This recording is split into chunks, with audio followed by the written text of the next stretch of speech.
Welcome to the Byte Federal podcast. This is Michelle Weekly. I'm the Director of Product Development at Byte Federal, and we have TheCoinDad with us. I am super excited to talk to him. He's a good friend of mine, and he was recently in our offices.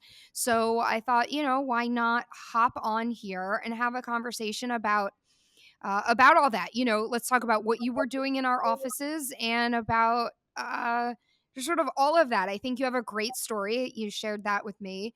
Um, so for those who don't know, why don't you tell them who you are and just sort of like briefly what you're doing, and then we can talk more about the museum and your orange pill story, how you got into Bitcoin, how you ended up starting the museum, and then we'll talk about how you end up in the Byte Federal office with Charlie Shrem.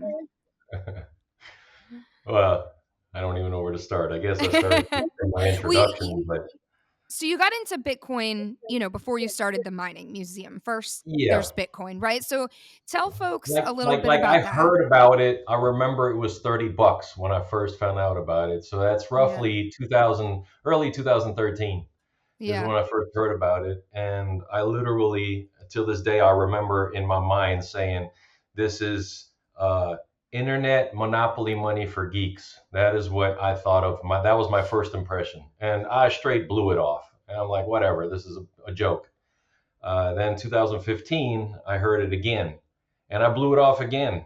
And then early 2017 was my third time, and I think it's just a human nature thing that when you hear something three times, that's when you start looking into it and taking it seriously. Sure. So my third time was just running across Charlie Shrem's documentary, Banking on Bitcoin. Mm-hmm. And I was at the time struggling.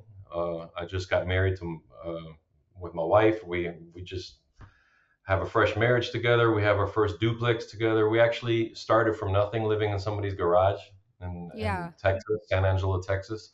There's this dude who had a house and he had a garage that he turned into an efficiency. So it's everything is in one room. Like our bedroom, the bathroom, the kitchen is all in one Right. space. So And it's like and I remember, huh? that's an incredible story. I don't know if it's something that you talk about publicly, but if you want to share a little bit about how you met your wife, I think it's a moving story. Oh, well, I'm an immigrant. I'm from Germany, so I speak German and Romanian as my first two languages. English is my third language, so I'm not an American. Oh, I am now. But when I came here, I was under my dad with a green card. He came in and we went through the legal process, stood in line, paid thousands of dollars at the INS office, filled out all kinds of forms. Then I turned 18, but the paperwork wasn't done yet. So at that point, once you turn 18, you're on your own. So I found out that the military has a process where they speed up the process for citizenship if you serve 3 years or more. So I joined the U.S. Army and I contributed to this great nation. That process helped me get my citizenship quick. Once that happened, then I did like Department of Defense jobs after I got active duty. I spent 8 years in the 8 years in the Middle East in 5 Middle East countries. So Kuwait, Iraq, Afghanistan, Dubai, Bahrain, and Qatar. So 6 countries. And in Afghanistan, I was on Skype back in the day, and well, back up a little bit. I actually went to a dating website because I was in my tent in the war zone with the military, and I was just trying to find somebody to talk to, a Sure. girl. I was looking for a chick, Yeah. and I'm on the dating website going through bios and stuff, and I found a bio where my current wife April had her profile, and I was more intrigued about her words about herself than I was anything else, and it grabbed my attention to where I reached out to her in a DM on that dating website. But here's the crazy part: she was in Miami at the time. She's also in the military, staff sergeant. I didn't know any of this, but she was on her computer to go to that profile to delete it because too many old people were hitting on her and she didn't like it. So she was on there to literally push her finger on the button that deletes her whole profile at the very second that my face popped up with my message saying hi. One more second, I wouldn't be married today. That's one crazy story. So it's like fate, I guess you could call Yeah. it. Uh, but after that, we got on Skype and got to know each other while I'm in a war zone. And she was already out of the army at the time, and she was between jobs. So I helped her get a job with the Department of Defense, contracting in Afghanistan. And out of the 120 different places in the Middle East where the DoD works, they literally gave her a job on the same base that I was on. So that was another crazy moment. So she flew to Bagram for the main hub, and then from there took a small jet to the small base that I was at in Shindan, Afghanistan. And I was so freaked out, like, I'm gonna meet her Quite a in a first war, date. out in a war zone. In a war zone, like I helped her come out there, got her a Right. job, and now I'm like in the desert, running around trying to find a flower so I can stand at the little airport out there when she lands and just hand her some flowers. But there's no flowers in the desert. Right. So I took the Humvee, drove around the base, and I found the Afghan side where some dude had a pot in the window and he was growing flowers outside on like the third floor of the barracks that they were living in. And I went over there and offered him $5, which is a lot of money in their money. So I said, I'll give you $5 if you give me just one flower out of that pot.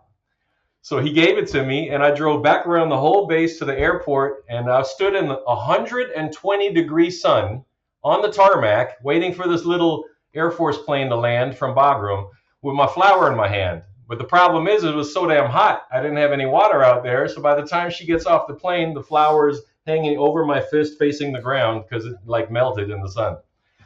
A for effort, though, you know? That's exactly what she said. Yeah. So she came out, gave me a hug and a kiss, and she laughed when she seen that flower. But hey, I Yeah. found a flower in the desert for that woman. That says a Man, lot. the universe really brought you guys together. And then after that, she worked Yeah. on the other side of the airfield, and we got bombed together in 2012. Like we Yeah. got mortared basically with mortar rounds coming in. So we had these little Afghan Nokia cell phones, Hmm. and I text her like on my Nokia while she was in the bunker on the other side of the airfield for where we got bombed right between us. And I'm like, "Are you alive?" She said, "Yes, I'm Oh, alive. Are you okay?" I was like, "Yeah, I'm okay." So it's like we made it through yeah. that, and then we started our journey a few months later to come back home. Yeah. uh, and that's a whole nother story by itself. Yeah.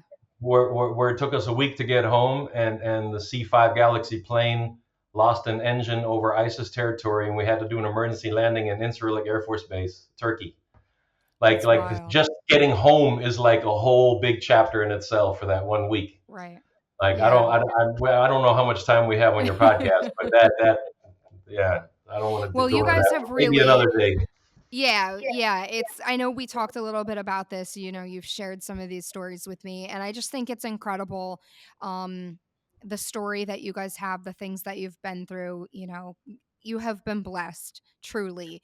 And A lot so of I people think, say they've been to war with their wife, but not right, literally. I can say right. literally. You have been. Right. Right, no doubt. So I think the backstory is important because, you have been through all of this and then you end up, to pick back up where I cut you off. Then you end up in this little one-room apartment, right? Yeah. After having been through so much. And and that's and, really and it then, was to anybody else in America or any average person in America, it's like, damn, you guys started that low. But to yeah, us, we were like, we just came from a war zone in a tent, so it's an right. upgrade. You know what I mean? Yeah, you were Like safe. we had a 2 foot Christmas tree, and I have a photo somewhere. I'll send it to you later, where my wife is sitting on the floor with her legs crossed, putting little ornaments on a 2 foot Christmas tree for our first Christmas together inside of a garage. Right. That was our first marriage together. So it's like we Yeah. literally started from the bottom and moved our way up. And Yeah. I Bitcoin think was there a huge part of that process. Right. So yeah, so you've shared some of that with me and I'd love for you, to finish that story. But there's something to be said about being grateful for what we already have and being ready to, you spoke about like hearing about Bitcoin a few times and it wasn't until the third time that you were really ready and primed to get into it. And I think there's something to be said about that. A lot of people ignore Bitcoin when they first hear about it, because we need certain things in our life to line up and for ourselves to be ready. And so it was 2017, I think you were Yeah, ready. early 2017. I think I got my first little piece of Bitcoin. I bought into it around 900 bucks. Yeah. So you got into Bitcoin, and then you started mining. Is that correct? Do I remember that correctly? Yeah. So, um, well, do you want to finish the Charlie Shrem story? Well, Since, finish. since, I since that's guess. how I got into it, technically Yeah. he's like the first Bitcoin OG that I've heard about and learned from Right. through the documentary that he was in when he Yeah. was Yeah. So telling his tell us story. more about that. I know you. That So, was a really so pivotal I, I experience for I you mean, guys. to that moment of coming to y'all's office, that's a whole 180 for me. And like, Right. I, it's still, when I think about it, it still blows my mind that it even happened. But I mean, look, right here's the, Yeah. remember that when I was in y'all's office? It was really, So, really moving. so this is the world's first Bitcoin magazine, and Charlie Shrem has his commercial back there from 2012, and he paid 50 Bitcoin at the time just to make this logo. And I came to y'all's office to meet him for the first time after him being my entry level idol as an OG into the Bitcoin Yeah. space. To physically meet him, what is this, 7 years later, like a full 180 was a big deal for me. Yeah. And this is a big deal, obviously.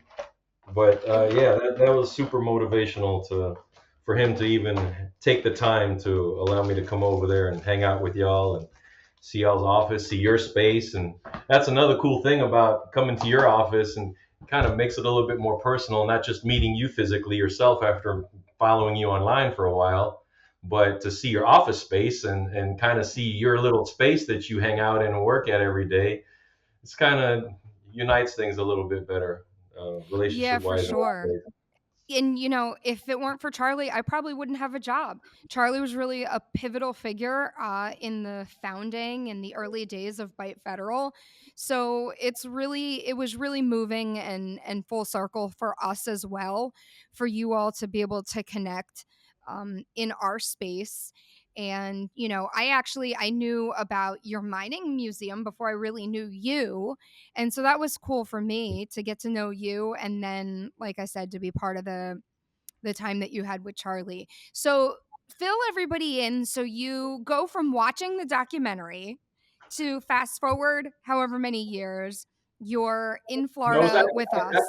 it's actually the same year. Later on that summer, I think in Okay. 2017, my Mm-hmm. cousin down in Georgia, he was already mining.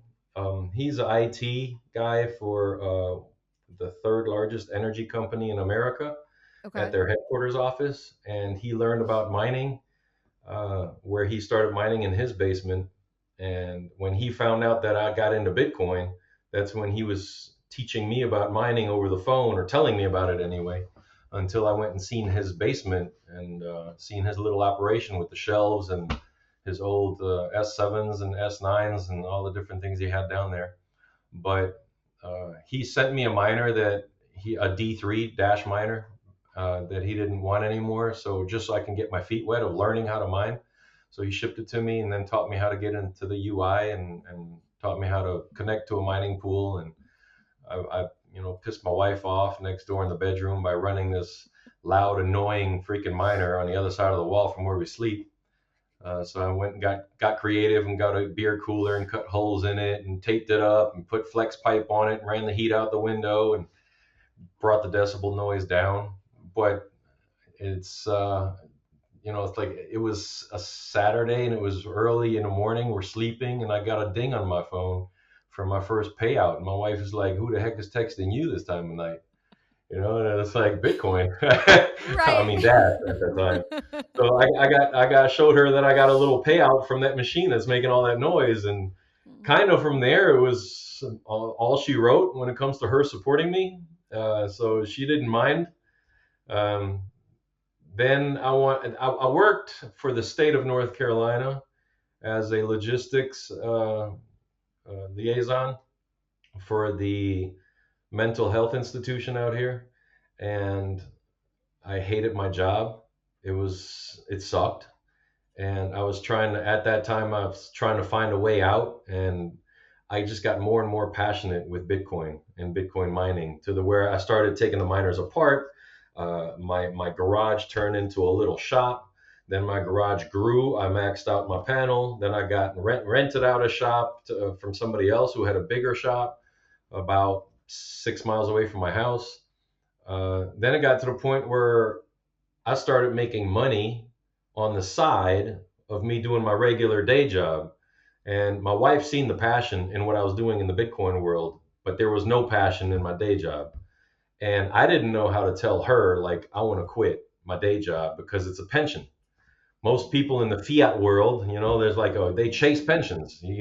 Pensions a huge deal nowadays because mostly everything is contracted or subcontracted, or you 12 months, you got to redo your agreement with somebody. It's like the full-time jobs that are good paying are hard to find with a pension.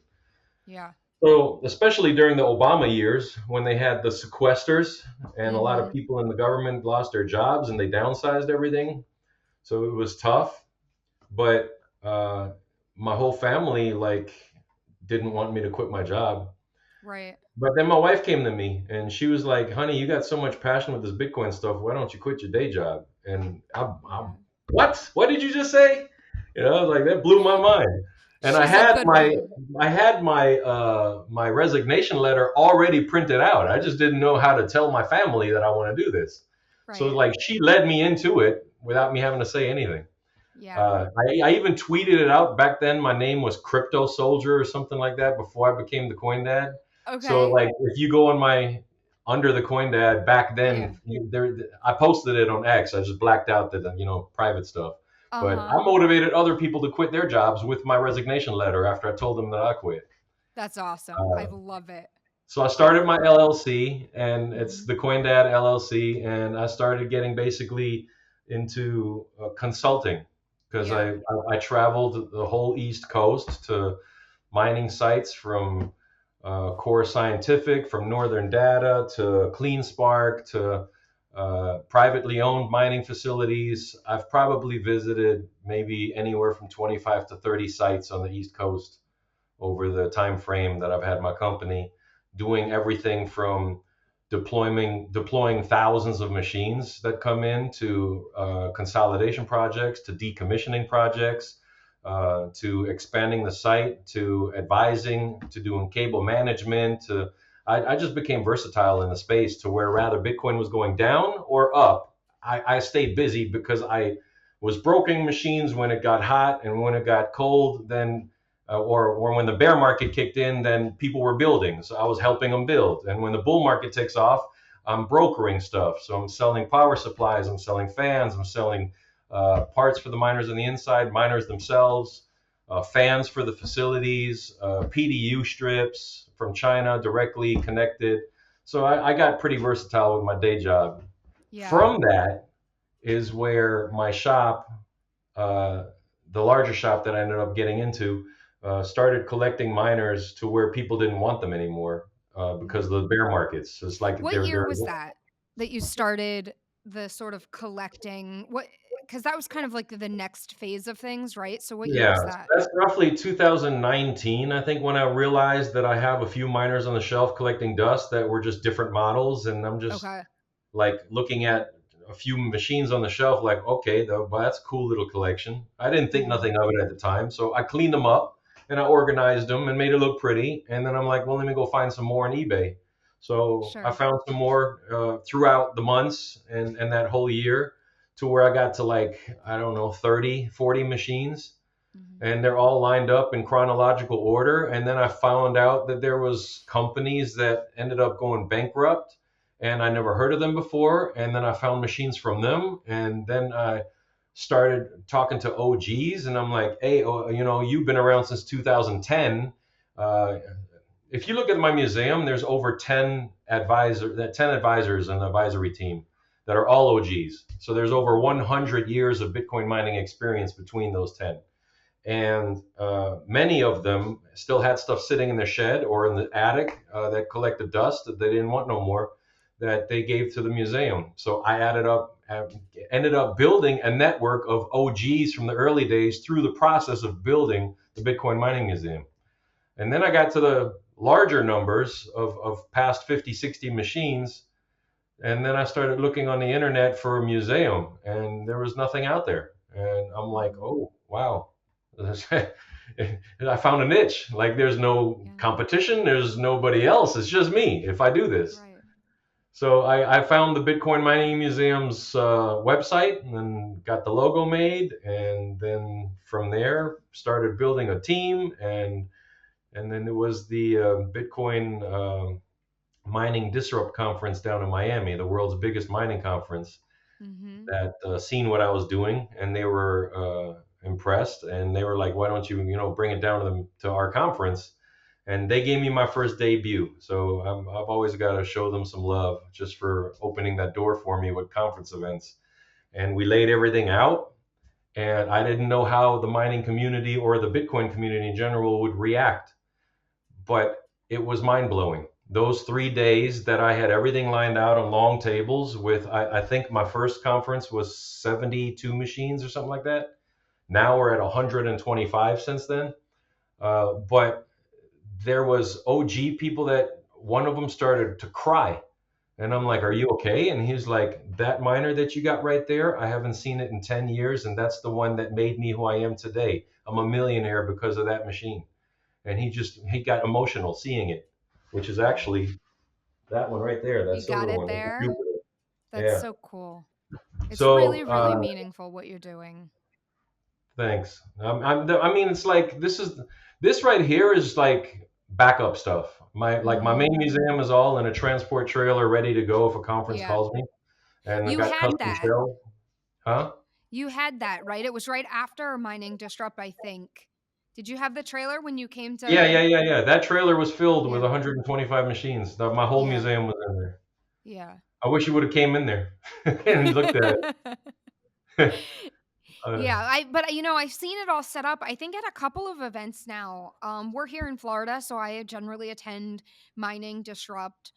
Um, and you were at Bitcoin with Bitcoin Magazine, the Bitcoin conference. yeah. That one So was like the beautiful thing about my museum is I can customize it for different events. yeah. Rather you're a small event, or like in Hmm. Charlotte, North Carolina, they have a Bitcoin meetup. Okay. Max and Stacy showed up, and there was Hmm. maybe 100 people in this bar setting, and I set up two 8-foot tables with miners on them, and it just brought some really cool shit with me. And Right. then mining the B23 down in Miami, they had enough space for only half of my museum, so they booked half of it. And then Mining Disrupt got the full shebang, which was Hmm. over 800 square foot space to spread everything out. So it's getting pretty big now. But Yeah. most of what you see back here is either the important memorabilia, like the shoe behind me. I got 18 signatures from all famous people in the Bitcoin space, like Jack Dorsey and Michael Saylor and uh, Samsung Mao. There's I can't even remember them all. Here, Adam Back, Tone Vase, Samsung Mao, Max Kaiser, Luke Dasher, Preston Syke, Michael Saylor, Dennis Porter, Da Vinci, UFC Ben Askren, Alex Gladstein, Bruce Fenton, Peter McCormick, Scott Wolf of All Streets, Robert Breedlove, Jimmy Song, and Mark Yusko. That's who I have so far. That's a good collection. So it's like I Were bring you it with me everywhere I go and hope that I run into somebody that's right? not on there yet. Right. Well, if you're out there and you haven't signed the shoe, hit up the Coin Dad. Did you have Charlie sign this shoe? I forgot. I was like, Oh I no. was like 50 miles down the road already, and I looked at my wife and Yeah. I'm like, crap, I forgot the Yeah. freaking shoe. That's all right. We'll get him. So, Yeah. okay, so how did you connect with Charlie and end up in our offices? Uh, I think on the DM and Twitter, I hit him up, Okay. Mhm. and then we switched over to WhatsApp, and then the I had the world's first Bitcoin miner for the ASIC miner, Avalon One, which is that one right there. Yeah. That's my extra. That's my other one. I had two black ones that I found in Sweden in a small town from some guy that doesn't even know what Bitcoin is. Crazy enough. How'd Took me you find 40. those? You want to hear that whole story too? Was it like an online situation, or were you over there on some crazy adventure and No, so for 4 years I've been looking for the Avalon one, and it is so hard okay. that even Avalon themselves don't own one. Okay. Like I spoke to the founders that made it, and they don't have Right. one. Mhm. So what happened is that I built the website Bitcoin Mining Museum, and we started growing it. And my dev Tyler and Parker, they were working on it, so it was already live online at the time. Thanks to Bitcoin and the Mhm. whole situation of building my company. Basically, my wife and I came from that garage to a fit to a duplex to our starter home, and now 15 acres on the lake where we built our retirement home. That's what I'm in now. We just moved in just less than a year ago. So thanks to Bitcoin, I'm now in my forever home, which is pretty awesome. But we were in an RV while the home was being built, and I was working out of my RV. Uh, and I'm sitting there next to my wife, just talking to her, whatever. And I got a message on my phone from Telegram from nobody, no profile photo, no information, no nothing. And I'm like, what the heck is this? And I open it up, and all it said was, hey, I have an Avalon One. Are you interested? And this was right around April Fool's. And I Oh know that there's no. OG miners out there that know that I'm looking for an Avalon One because I Okay. told all of them, if you find one or hear something, let me know. So Yeah. I thought somebody was playing an April Fool's joke on me. So I Mhm. responded back and I'm like, yeah, whatever, I don't believe you. And he was like, no, seriously, I have actually not one but two Avalon Ones. And I'm like, I don't. The only way I'll believe you is if you Yeah. put it on a chair and walk around it and do a 360-degree video and send it to me in the next 30 minutes. 20 minutes later, I got a freaking file download on Telegram, and I'm like, no way. And I open it up, and this dude literally walks around the chair with an Avalon One. And my freaking heart sunk. And I'm like, what? The world's first freaking machine. So I asked him, like, how did you even get it? And he said he's a vintage Apple computer repair guy who collects old computers with his shop. He has like a shop in the back of his house, and he Okay. sells old vintage computers online. And he went to a yard sale and found these two machines in this person's yard sale for $10 each. No And way. in a small town in Sweden. In Sweden. And Oh my gosh. that was 5, 6 years ago. Okay. Since then, when he went and took it to his shop, he realized it has nothing to do with Apple computers or any computers Right. whatsoever. So he Right. was like, I don't know what this is. He puts it up in a climate controlled room somewhere in the house, then Right. forgets about it. And then that this last year, he goes to clean up that room and runs into them again, looks up online and realizes it's an old Bitcoin machine. So he told me over Telegram phone call that he put in two words, Bitcoin and museum. My website pops up. Then he sees that my contact on the website is Telegram, and he doesn't know what Telegram is. So he downloads Telegram just to be able to reach me. And that's why there was nothing on his Telegram profile, and it was brand new. Okay. Well, you And never know. I mean, then I ended up orange pilling him through Telegram uh-huh. with finding out that Coinbase is in Sweden. They have an app in Sweden.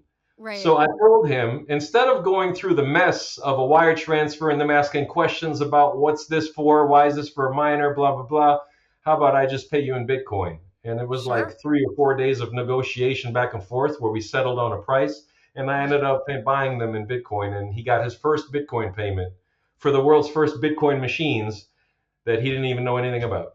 That's incredible. You genuinely, like, you have the best stories. I think I told you once, I do not often meet people who have like crazier stories than I do, but you do, hands down, and I love it.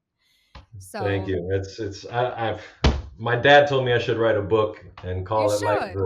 the what did he say? The life of five men combined in one or something like that. Yeah. Yeah, that would be accurate. Okay, so I've been to just 30 countries, speak three and a half languages, three languages fluently. y- Yeah, I've done a lot in yeah, my life. we were giving you a tour and you just broke out the German, our Yeah, because because our your boss is CTO. German. And I heard his Mhm. accent. I'm like, hey, I know that accent. Right. Yeah, that was cool. I love it. I love it. Okay, so just to finish your story, you have the museum Uh-huh. and then you slide into Charlie Shrem's DMs Uh-huh. and then you end up in our offices in Florida. So I So, was at the Mining Disrupt conference, uh-huh. and my wife works for a hospital system, so she had to be back at work in North Carolina like a day and a half after the conference. Yeah. And we have a 1,000-mile ride home. Mhm. So we're supposed to go shoot up I-95 from Miami back to North Carolina. But I found out that this Avalon one, I Mhm. auctioned the extra one because the museum doesn't make any money, and we're not a nonprofit.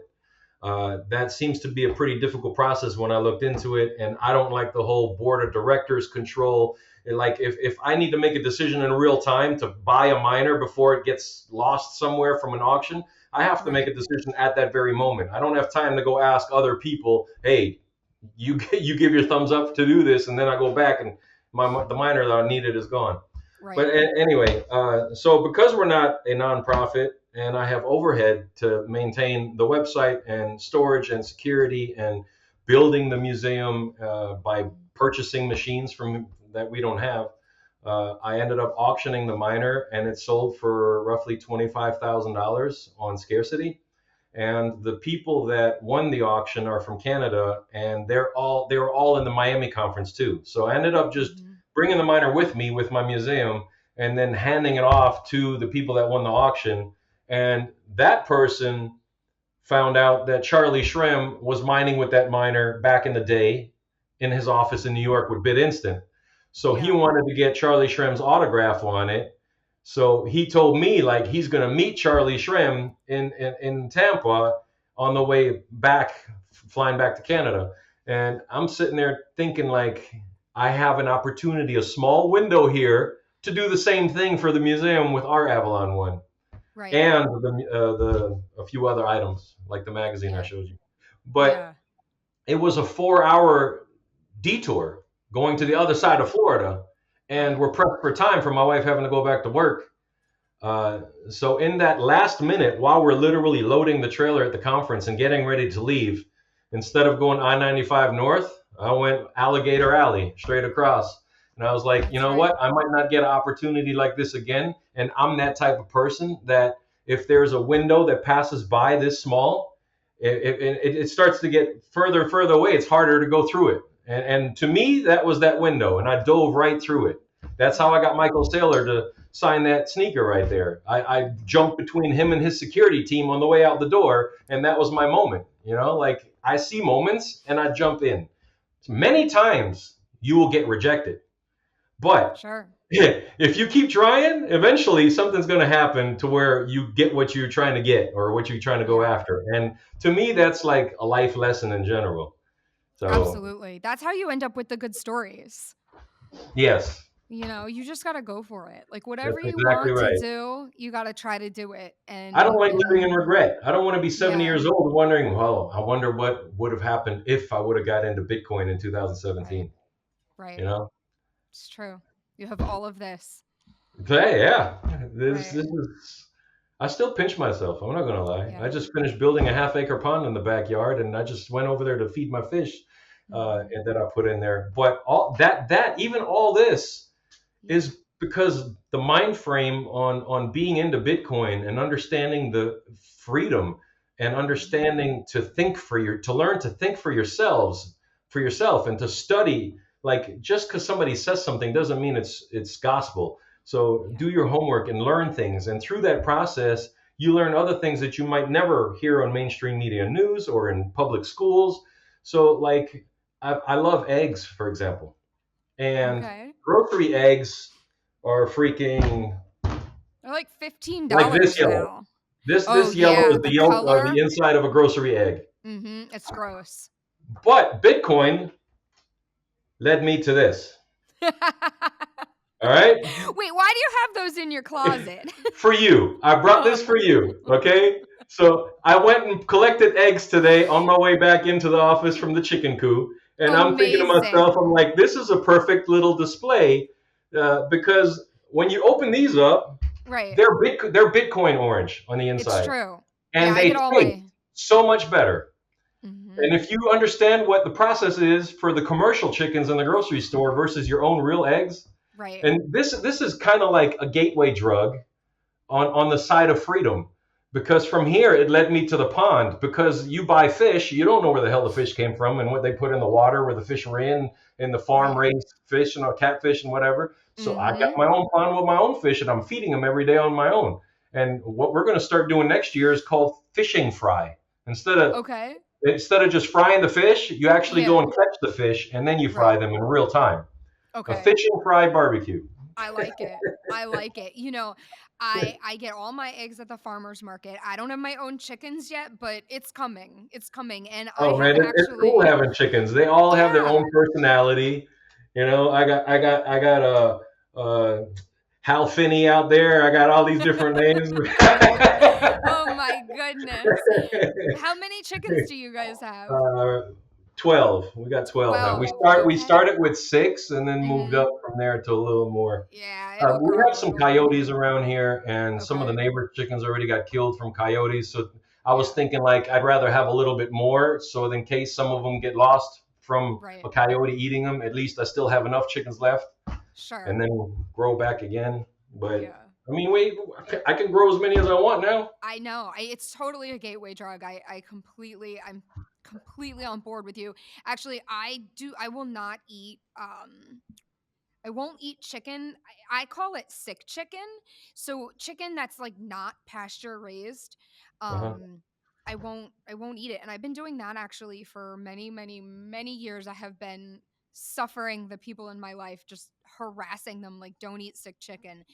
Um so I get it. I don't know, you know, are you gonna eat your own chickens? Like where do you eat That's chicken? well, I told my wife we can't be naming chickens if we're going to do that. But Yeah. I, Yeah. I don't need a chicken named Michelle on my. Oh, this just got really weird. Sorry, guys. Um, no, but it's like I'm But, kind of like but torn this, about having chickens because, if I have them, like I'm probably gonna eat them, like because I but won't eat. so I want to go through that process to have the experience, just in case we get to the whole, you know, uh, I don't End want of to days. doomsday era where civil I war, people know. trying to come to your house and steal your stuff, and I got to pull Right. my AR out, Yeah. but like It could this happen. process though was the beginning process of, like, also my wife getting into gardening. So I built a Right. 12 by 24-foot fenced in area for her with these Mhm. nice stones in the center, and she's got all this spread out stuff with corn and potatoes, and then I got her a greenhouse, and she can grow stuff in there. And then I can use a miner to mine the greenhouse in the wintertime to keep it warm to continue in the wintertime. I have Amazing. some old S9s laying around that can easily plug into a 110 outlet out there. Right. So it's It's it's like amazing. it's awesome, man. I hunt. I have a Right. blind in the back. I got about 6 acres of a forest. I cleared Mhm. some where I have like 100-yard shot, and I've already got 2 bucks in the last 2 seasons. And then the last buck, I still got deer meat in the freezer, and I did Yeah. some math, and that $2 bullet or $1 bullet uh, saved us about $1,500 worth of grocery meat from the grocery store. So we have a slow cooker, and there's breakfast sausage that's Right. delicious.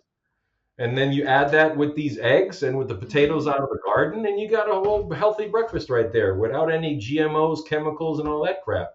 You guys And are now living the my wife and I are dream. talking about grounding ourselves in the grass and all that crap. And it's like, Bitcoin did all this, you That's know? right. Mhm. It's true. Bitcoin and We're chicken getting vitamin D. refurbish. That's why I look a little darker since the last time you seen me. Right? I'm sitting by You're the not. pond, take my shirt off, and I'm just like, "Hey, what's up?" I bet you're not eating seed oils, are you? uh, Have you gotten I'm into still that learning yet? about that. I'm still learning about that too. Okay, all right. So I learned this from Bitcoin Twitter. It's not something, I've been on all these crazy, like down all the crazy rabbit holes about sick chicken and the eggs and farmed fish. I won't eat farmed fish. So I knew all of that, but admittedly, I really didn't know the seed oil thing. I think this is like the best hidden secret from the food industry, and that is just the like absolute proliferation of the industrial seed oils. And so I have made an effort over the past like year and a half, really since I was like on Twitter. I'm like, wait, what are they talking about seed oils? And I went, I don't consume a lot of dairy, so I had this almond milk in my fridge. So I go to the fridge, I check it out, and the number one ingredient in my almond milk was canola oil. I was like, wait, this is gross. Why am I drinking canola oil? So I went down this whole rabbit hole, and I'll tell you, it's fascinating. You got to look into it. You're going to be into it, I promise. And you're like primed to not deal with seed oils because you're already like growing your own stuff and you've got your own chickens. So I've heard about the seed oil stuff, Mm-hmm. but it's like, again, kind of like the Bitcoin thing. You hear Yeah. about it, you kind of blow it off. You hear it about it again, Yeah. but the moment that I paid a little bit more attention to it was with RFK just now on Mm-hmm. stage with Trump, and he had that moment right before he was announced where he spoke, that he's Yeah. going to support Trump, and in that speech he spoke about the health and issues of this country, Right. and part of that process is the whole seed oil stuff. Yeah. The other thing that I wanted to tell you about, I don't know if you know, but there's a 4-hour documentary called "Live to 100." It's it is I don't. awesome. Like, so awesome. I Mm, watched it 3 times now. really? But basically, it's a dude that went around for the last 20 years of his life around the world to small towns where majority of the people there don't have cancer and live past 100 years old. And I he think did took they? all that knowledge from all these places, like in Greece and in Uh huh. Mexico and in Japan, where he figured out, like, what is the secret ingredient that they're doing differently than we're not doing. And Yeah. it is mind blowing. And it is, I highly recommend anybody to watch Live to 100. There It. was a dude in Mexico who was herding cows. He jumped on Mhm. a horse to go herd cows at 5 o'clock in the morning. And the dude is 105 years old. Wow. He That climbed his own horse at 105. Then there's a that's dude who amazing. got stage 4 cancer living in Uh-huh. Arizona. He was 70 something, and his doctors told him he's got 6 months left to live. He went to 3 different hospitals, 3 different doctors. They all gave the same opinion.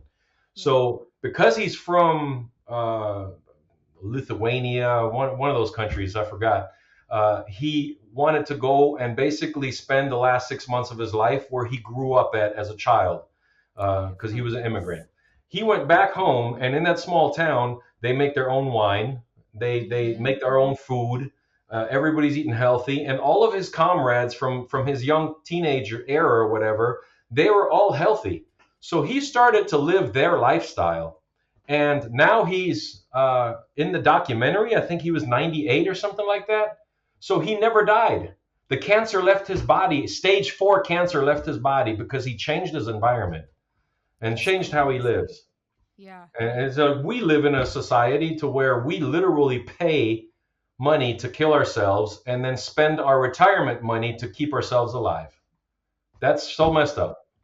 It really is. It really, really is. I think is that does that guy call those areas blue zones? Is Yes, that the same? yes, I yes. think I have. Okay, I have seen that. I'm gonna have to watch it again because it's a lot of information.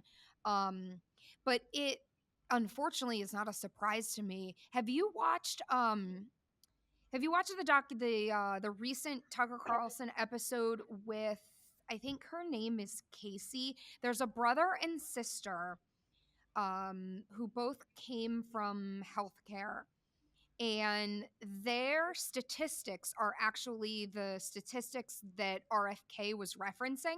And I only know that because I had kind of watched them back to back. Um, so if you haven't seen that, I'll send it to you after, but it's an incredible conversation. And I think this is something that a lot of people are waking up to. It's something, that's just really, really important. But I ordered their book. I'm reading their book now. There's a lot of overlap between, the things that you've learned from that documentary and then now the research that they've done and kind of the things that they're talking about, the corruption within the FDA and all of these alphabet Yeah. agencies. And how, it kind of is like the how we got here. And then once you understand that, to whatever extent you can understand how to undo it and get your own chickens and grow potatoes and stop eating seed oils. I hope Trump wins, and I hope that RFK takes over on the health side of things, because Yes. like HHS. I seen a video of him lifting weights, and the Hmm. dude is ripped for being 71 years old. Yeah. Like, do you rather want somebody like that running the country with your health, Right. or the people that we have now, which Right. totally look the opposite of him? Yeah, it's true. That's I'm hoping pretty impressive. I would really like to see him as in charge of HHS and put him in charge of I think like 13 different agencies including the FDA and the CDC. So Yeah, it would and then be gut them awesome. out from the inside and start over. That's right. Just shut half of them down and reform the rest of them, I guess. But it is wild. It's a wild world that we live in. And I'm really thankful for Bitcoin to have brought us all together. Yes, me too. And Yeah. the just the like I said, and going down Bitcoin's rabbit hole is not just the Mm-hmm. rabbit hole for Bitcoin, but it's leads you into so many other rabbit holes that are associated with what Bitcoin brings, It's with true. open mind frame. I feel sorry for the people. I've gotten to the point, and I'm pretty sure you can attest to this too. When you orange pill individuals in your own personal life, you get to understand body language fairly quickly. So if somebody's paying attention to every word out of your mouth, then you continue your conversation because you see that you're Mm-hmm. not wasting your time. Yeah. But other people, you could see, like, tell right away, like they think I'm blowing smoke up their ass with what I'm talking about. So Right. they're not paying attention. So at that point, I just stop the conversation. I don't waste my time with them anymore. So I like, get that a lot. yeah, there's this one dude who opened up his wallet, and well, I don't have my wallet with me, but he literally pulled out a paper $20 bill and said, I Mm-hmm. could see this, I could touch it. I will always use this. I will never use Bitcoin because you cannot see or touch it. Yeah. Then I simply responded and I said, well, you got a cell phone in your other hand and you're on the internet. When was the last time you touched and seen the internet? Right. Just because you can't see it doesn't mean it doesn't hold value. Yeah. It's Um, also my but favorite those are the types of analogy. mind frame. They're closed, and the mind frames are Mm-hmm. closed, and it's those are the ones that are going to be kicking rocks later. It's true. It's true. And, you can lead a horse to water, but you can't make it drink. That's exactly right. So, yeah. Well, thank you for talking to me. Yeah, this This is has been a cool. great conversation. Hey, I was going to ask you, you mentioned you're not an official 503 whatever and a nonprofit, but obviously the museum takes money to maintain. Do you accept donations? Um, I have been offered donations, but I Mm-hmm. have never really never set anything up yet. If I Okay. do, I mean, it's gonna be, it would just literally be a gift. It cannot be tax free. Uh, Okay. maybe I talked to my devs about it from the Miami Disrupt conference at the time, because people literally walked up, because like what happens is because you cannot touch or see Bitcoin, Mm-hmm. my museum is literally the only tangible part of Bitcoin in the world. So when you walk around the corner and see a chronological order from 2012 and 13 till now of almost every miner that we've ever had, you're holy cow, this is freaking crazy, Yeah. And so you have people that might still be wondering, should I get into Bitcoin? Is it real? And when they see that, it's like a stamp of approval. Yeah.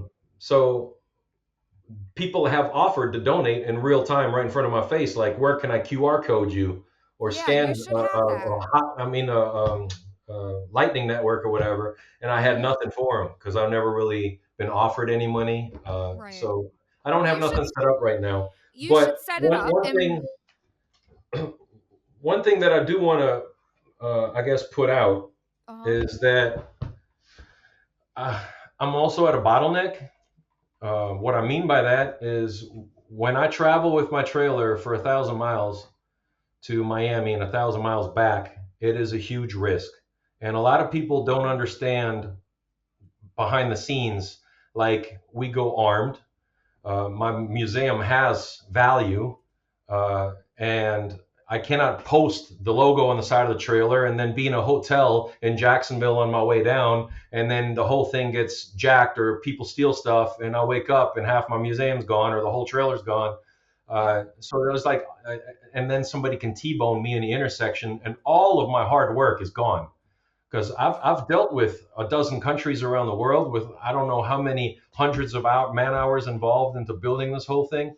And on the way down to Miami in somewhere West Palm Beach area, I got a flat tire in the trailer and the leaf springs hit the ground and a miner fell. Even though the shelves are custom made with foam padding, a miner Mhm. still fell off and it broke the half of the miner. Then I get to the conference and some drunk dude drinking too much at the VIP bar bumps into a miner on the shell on the display table and then it broke. So it's like I'm realizing there's too much risk traveling around the country to bring the museum to the Bitcoin community at these events. Yeah. It's time for a brick and mortar. Yeah. Uh, but it matters of where the brick and mortar is located. I can't just put it in a small building here in North Carolina where nobody's around to even go look at it. Maybe, maybe Michael Saylor has a building in Miami somewhere that he would donate, or somebody to even purchase the whole thing from me and take the baton because they have the capex to turn Mhm. it into like a hard rock cafe setting.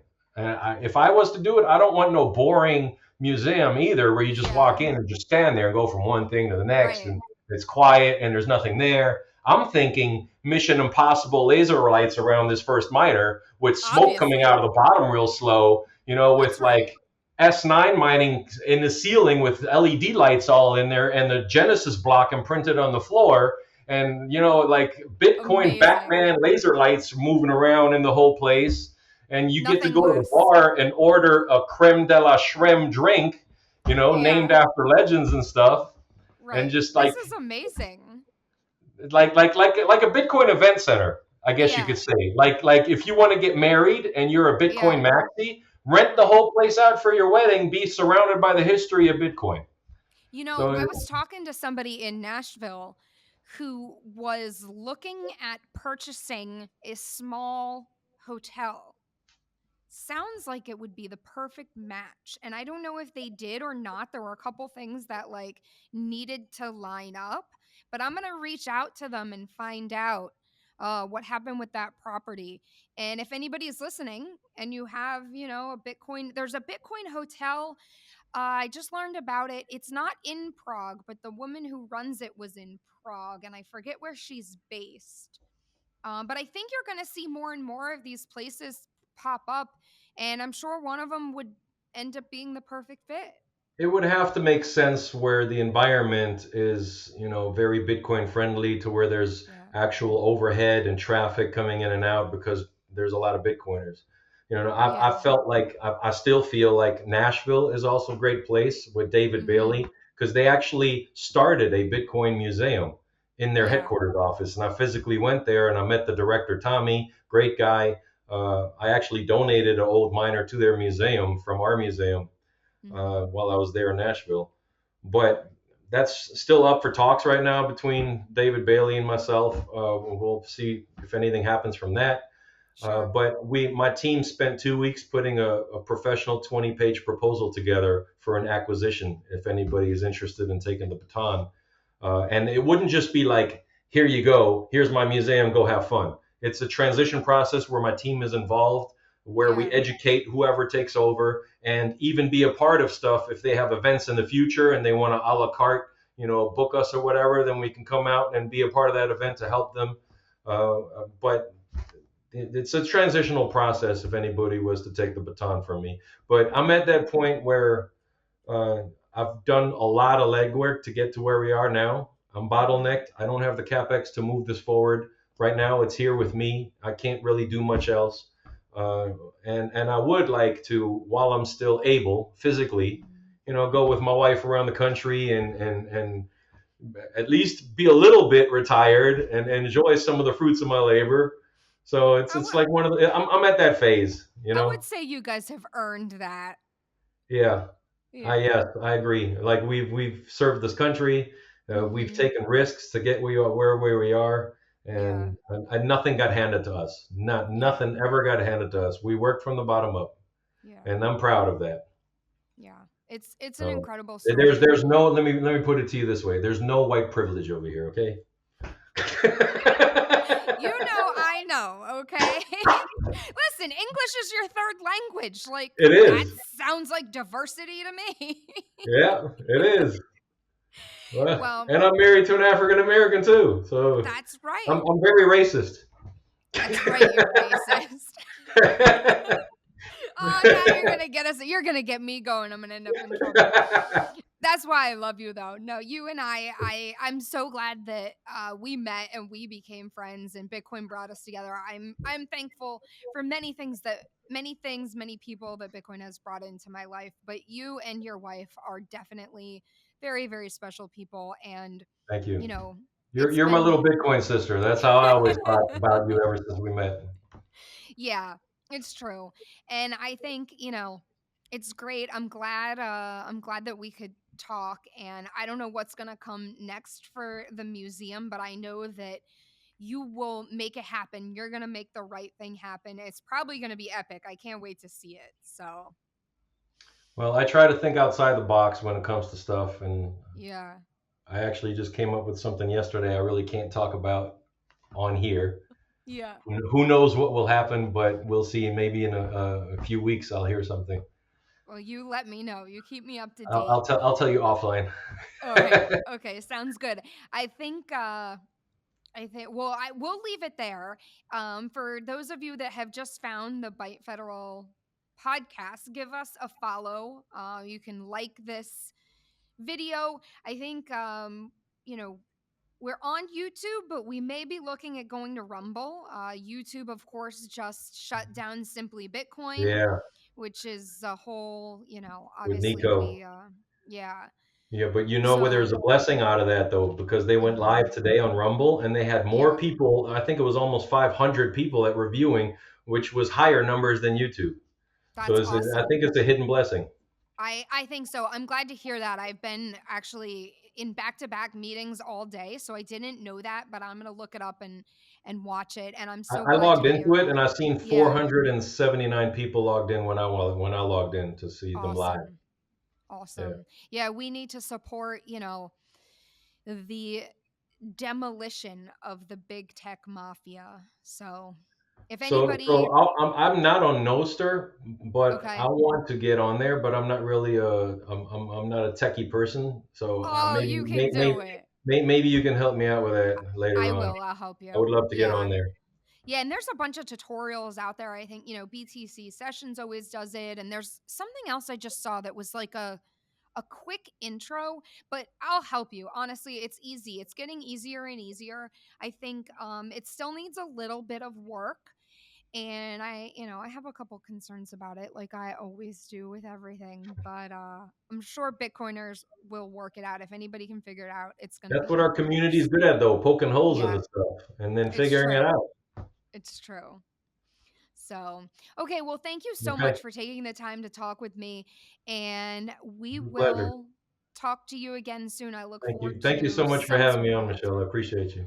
You're Oh, welcome. bitcoinminingmuseum.com is the website, and Okay, on we'll put X it in the it is show notes. BT's. Okay, all right, Yeah. Yeah, in fact, send me well, I got you. we can cut this out. It'll get edited. So we can stop with the live, but send me whatever you want in the show notes on Telegram and we'll put links to your stuff and whatever you want in there. If you end up with a donation address, we can put that in there. Okay, well maybe I could just use the same address that I used for the auctions, Yeah, for sure. because that's just basically that's an address that's strictly for the museum stuff. Okay. Yeah. Or no, then everybody would be able to track everybody's crap from there if it's live. Huh? I should bravely just make a new one. I'll just make a new one. Yeah, you should. And I don't know. We'll figure out like what the best thing to do so you can do it in like a more private way. But I don't know. I got Yeah. so Cuz people will donate. I mean, I think you have all these friends that are OGs, and I think there's people out there that you don't even know who probably would be like happy and excited to support what you're like doing. I was on some yacht Yeah. invitation where there was a lot of the publicly traded company CEOs on there, and Uh-huh. I was at the bar having a drink, and some dude walked up to me and he was like, "You're," because I had my BMM hat on, and he was like, "Your Uh-huh. museum." Uh, I don't know what, but in a way, he was telling me that they have a lot of mining sites with Okay. thousands of machines, and they would like to donate to the museum some hash, point some hash towards our address. Okay. And I didn't, and supposedly that's some kind of a tax write off on the whole Wall Street stuff side with publicly traded companies or whatever. And I Yeah. thought that was pretty crazy request. I never heard anybody do that, Yeah. Well, you could earn but I money didn't that have way. nothing set up for, so I couldn't do it. Right. You have his contact info set it up. No, that was last year. I don't have his name Okay. anymore. Okay. Well, get it all set up and then you'll be prepared next time. Um, what's your opinion on Brock Pierce? I don't know that much about him. He's a billionaire. He was in the movie Mighty Ducks as a young actor. Okay. And I met him in Nashville, Uh-huh. and Charlie Shrem told me about him. Okay. And Charlie Shrem messaged him before I even met him in Nashville. But Mhm. supposedly he was interested in getting the museum from us. I But just googled him. I I don't got know his phone anything about number, him. and he never messaged me back. I Mhm. don't know. Yeah. But to think outside the box stuff, or Yeah. You keep you know, doing that. you know what I did yesterday? What? I was reading the news as I always do every day in crypto Right. Twitter, Yeah. and CZ got moved to for out of prison to halfway house. Do you know about that? So CZ is not in jail anymore. He's now in a halfway house, and he gets released September 28th. At the halfway house, they allow mail. So I wrote a 4-page letter with photos about my whole thing that I just spoke to you about with this museum stuff because he follows me on Twitter since 2017. Oh my CZ gosh. himself actually helped me with a customer service issue when I was on Binance. No So way. we've been following each other since 2017. But he doesn't know me personally or anything. But I Right. found that how else do you get to a billionaire Right. to talk to him outside of like him being locked up and having nothing but time on his hands? It's true. Like Maybe he he'll doesn't buy he's not your flying around the museum. world anymore. He's not busy in his office and wherever, Right. Dubai. So Yeah. like if you got time on your hands, now is the time for you to read my 4-page letter. So Oh I my literally gosh. so I'm taking a freaking alleyway road here in hopes that he reads everything and says, "You know what? I like what you're doing. I'm going to support you. Let's build a museum. Like a real one." I bet you he does. I don't know why. I just feel like I People are like he's a criminal. I don't think that at no. all because I don't either. I've seen most of his interviews.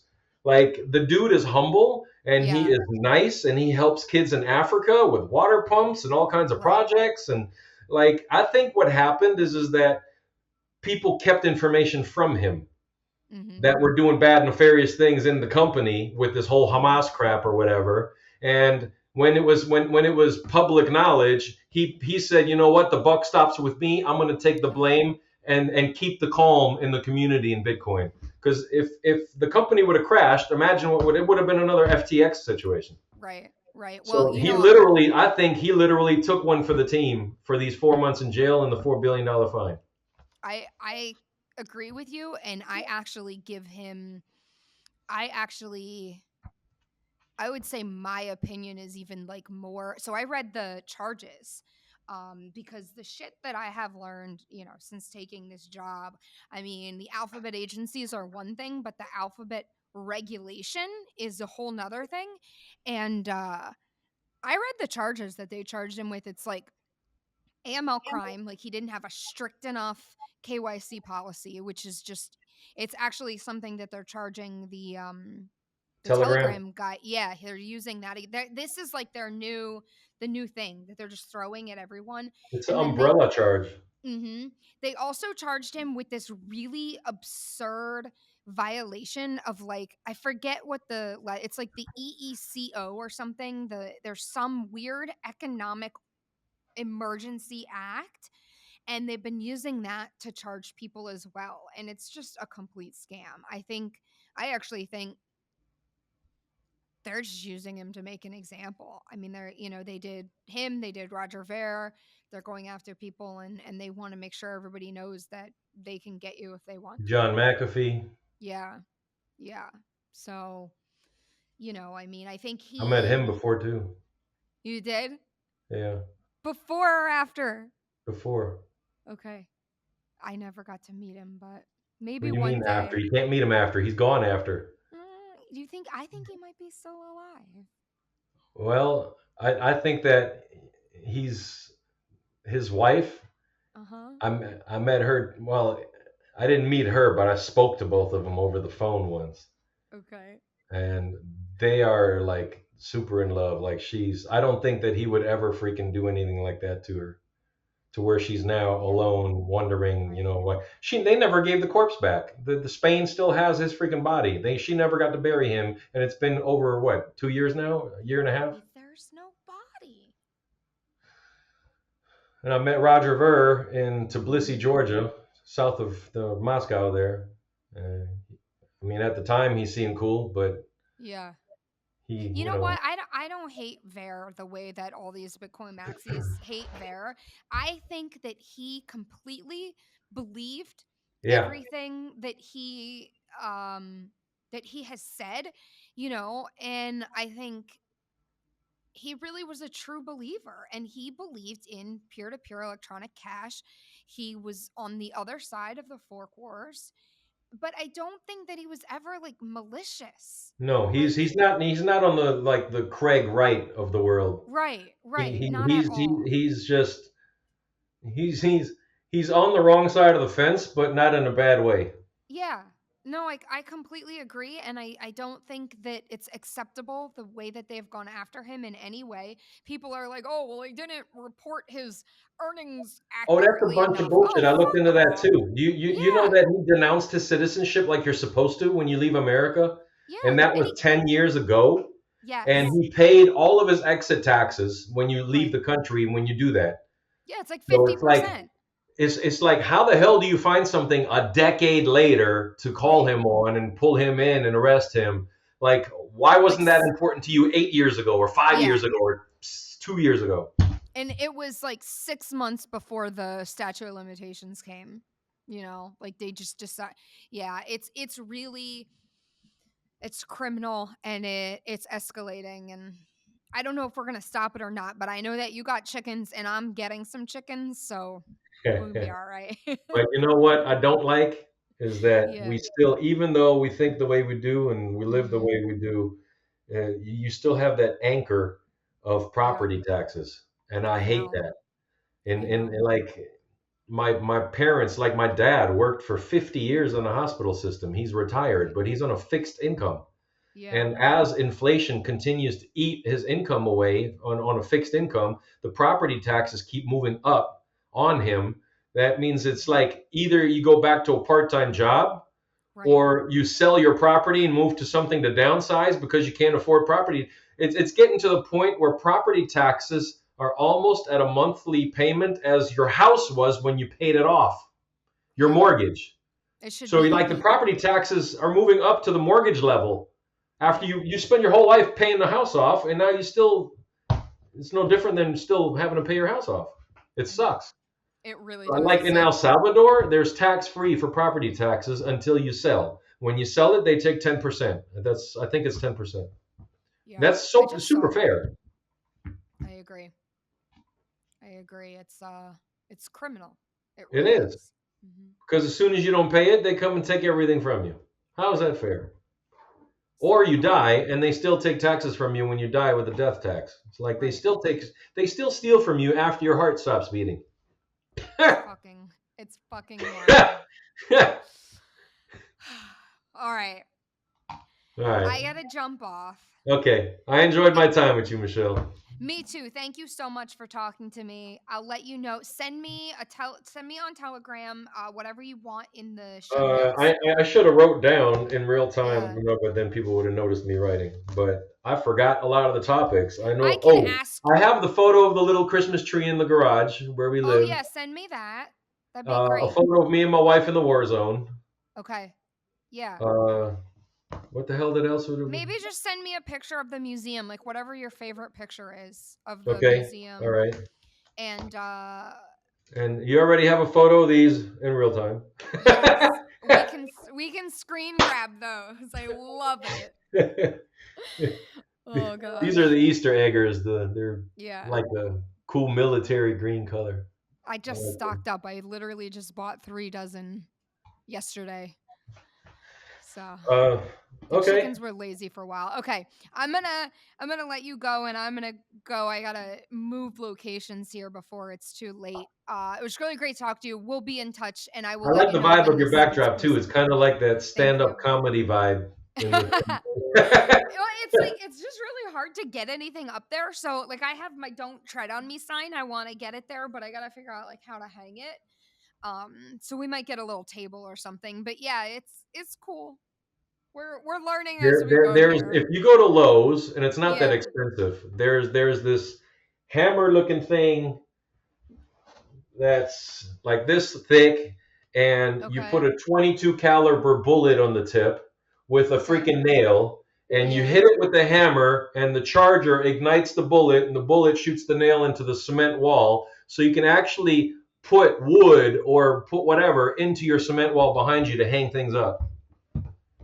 That's pretty cool. I'll check that I can out. find it for you on Amazon or whatever and send Okay. you the link. Yeah, send it to me. I've never heard of that. I will definitely check that out. So you can hang things up behind you on that wall. Okay, cool. I will. I'll Right. have my "Don't Tread on Me" sign. It'll be thanks to you. All right, Okay. later. I'll talk to you later. Bye bye. All right, peace. Thanks.